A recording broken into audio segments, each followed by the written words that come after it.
She was hanging there like a hunted animal, her wrists and ankles pulled wide by rough ropes, her dress torn, her face streaked with dust, sweat, and shame. And the midday sun of Dodge City burned down on her skin until it looked ready to blister. Rosa Miller was barely 22, and she no longer had the strength to scream. Only a dry whisper slipped from her cracked lips every time the rope tightened against her shoulders. She had been left in the middle of the Kansas plains, left to suffer, left to break. A breeze swept across the tall summer grass. No mercy came with it. The wooden A-frame that held her creaked with each gust, as if mocking her weight. Her toes hovered above the ground. Every second felt like the next might be her last. She had not been up there all day, but a few hours in that sun felt close enough to forever. Rose had known she would be punished for stealing from Sheriff Eli Thompson. She just never imagined punishment would look like this. She thought she would be locked in a cell, not displayed like a warning for anyone who dared to cross the law of Dodge City. Her breath came shallow. Then came the sound of hooves, slow, steady, approaching from behind the hills with the lazy rhythm of a man who had no idea he was riding straight into another person's suffering. Jim Blake appeared from the shimmer of the heat, a rancher in his late 40s, weathered face, calm eyes, a man used to storms both on the land and inside the human heart. He pulled his horse to a stop, his gaze locked onto the figure hanging in the sun. Shock flashed through his eyes, then anger, then something far quieter, something like pity. He stepped closer. Rose lifted her head with the little strength she had left. She thought he was here to finish what Sheriff Thompson started. Her voice trembled, like something already half dead. Don't do this," she whispered. Jim froze, not because of the words, but because of the way she said them, as if she had already accepted that mercy didn't exist for someone like her. He reached for the ropes. She flinched. He didn't stop. He studied every knot, every bruised, every wound her body carried. And in that moment, Jim Blake knew one thing with absolute clarity. Whatever crime this girl had committed, nothing could justify this. His hand tightened on the handle of his knife. The plains were silent. The sun burned hotter, and Rose Miller hung between life and death, while a rancher she had never met made a choice that would change both of their lives forever. If Jim Blake cuts her down, will the law come for him next and erase them both before the truth ever sees daylight? The knife flashed once in the sun. Then Jim Blake cut the rope. Rose dropped like a sack of grain. He caught her halfway, her weight slammed into his chest. She gasped, air tearing into her lungs like fire. Her legs would not hold her at all. If he had come 5 minutes later, she might already have been gone. Jim slid an arm behind her back, another under her knees. She was light, too light for a girl her age. He lifted her like he would a hurt calf and carried her away from that cursed A-frame. He set her down in the shade of a scrubby tree for a while, gave her water and slow sips, and waited until her eyes could focus again before he even thought about putting her on a horse. Up close, she didn't look like a monster, just a scared kid with a stubborn jaw and eyes that refused to stay closed. Her lips trembled. "I stole from him," she whispered, "from Sheriff Thompson. I went into his office, opened his safe, took his money." Jim didn't say anything for a moment. Her confession sat in his gut like a stone. So she really was a thief. The sheriff had not lied about that part. He set her gently in the saddle, then swung up behind her so she would not fall. Her head rested against his shoulders. The horse started moving.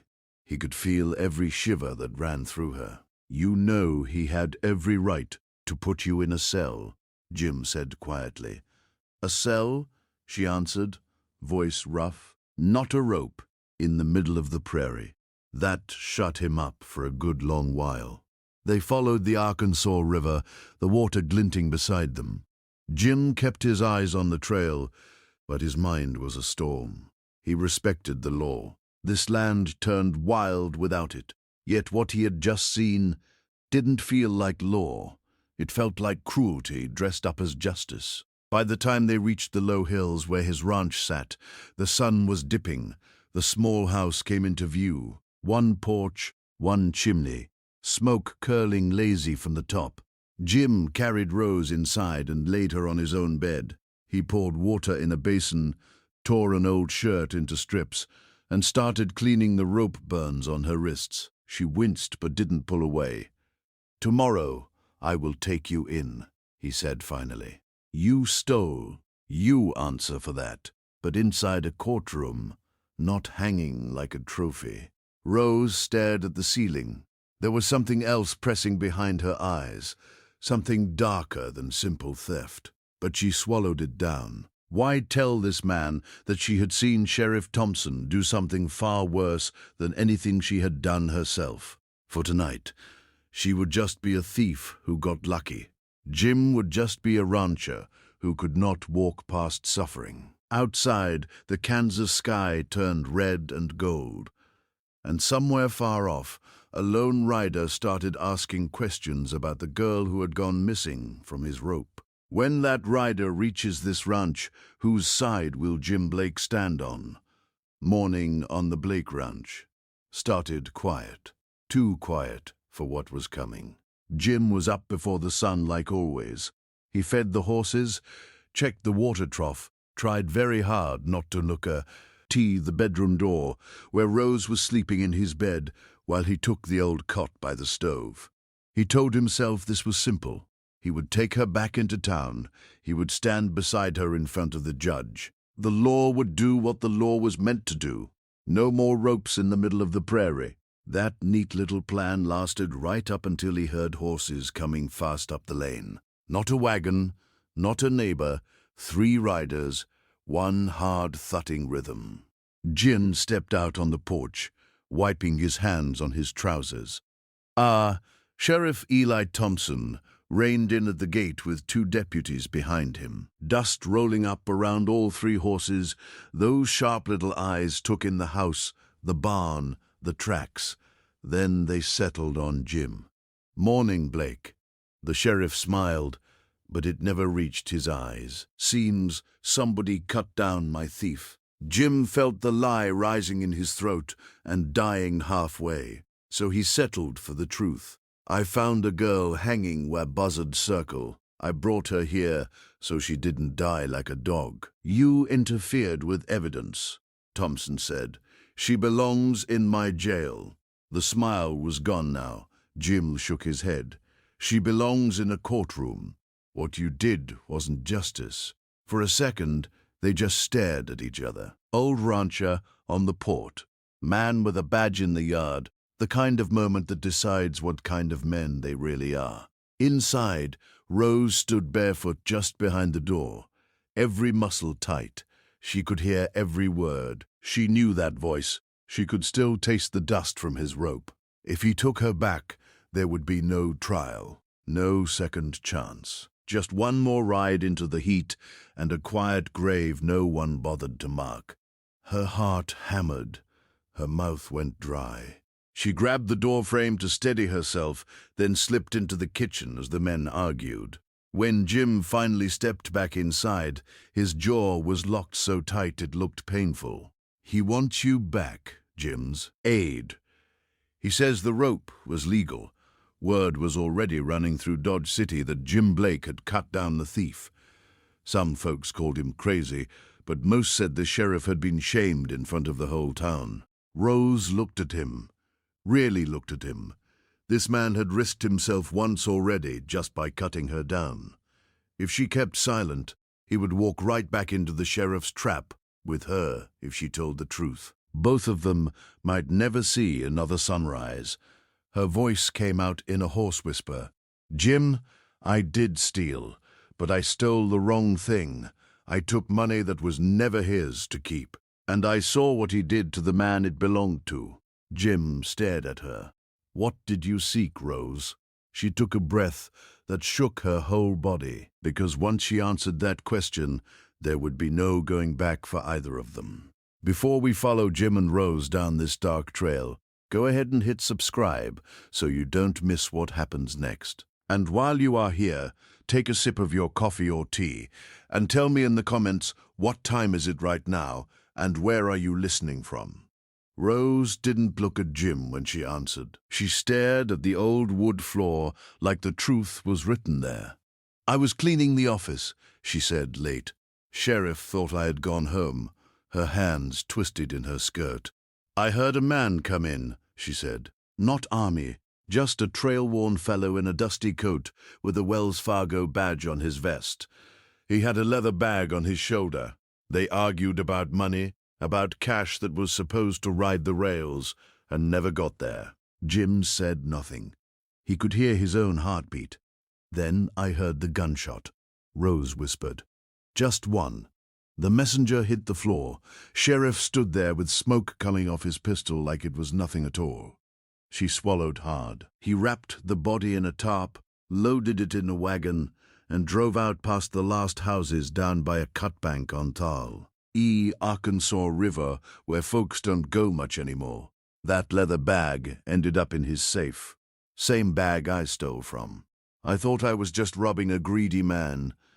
Turns out I stole from a grave.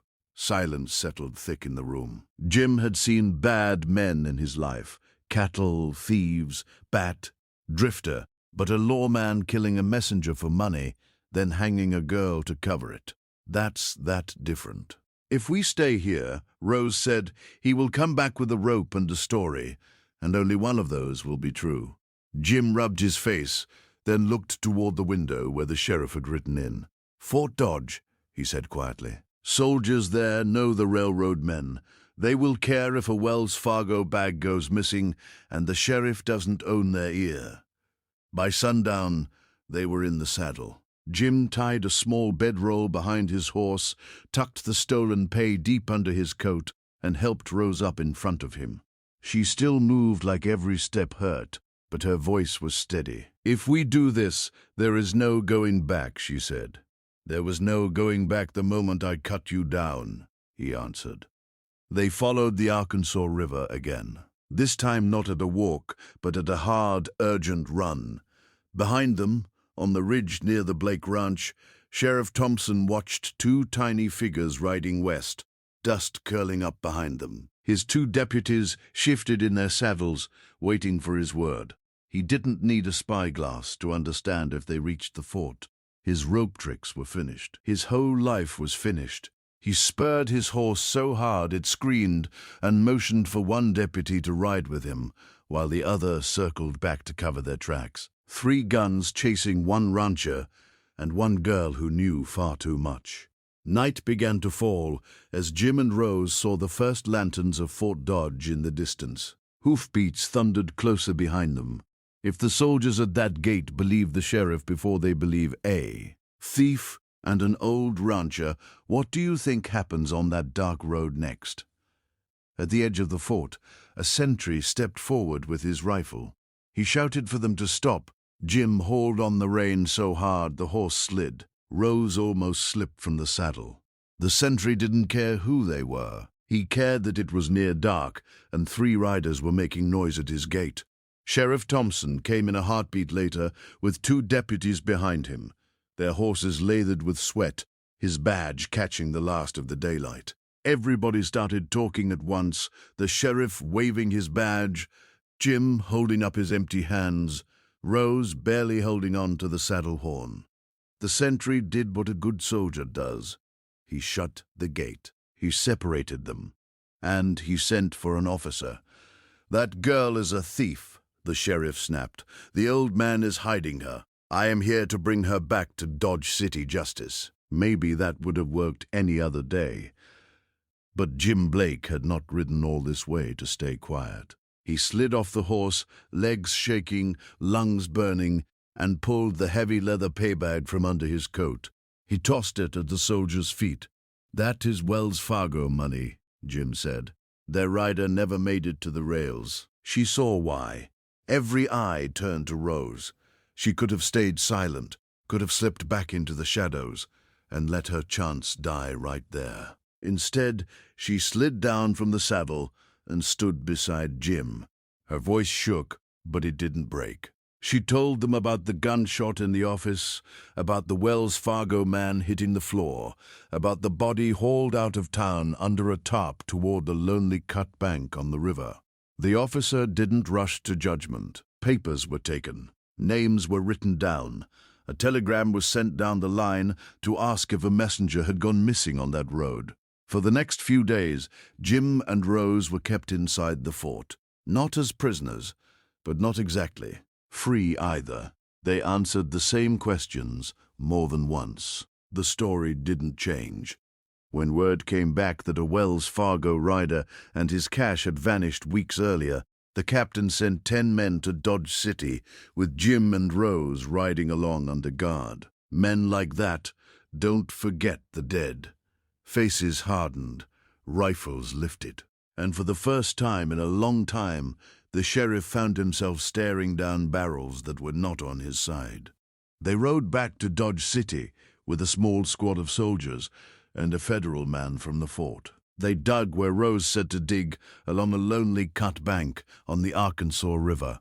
They found bones, bits of cloth, a small metal tag stamped with the express company mark that matched a missing rider. Eli Thompson was not dragged to the gallows the next morning.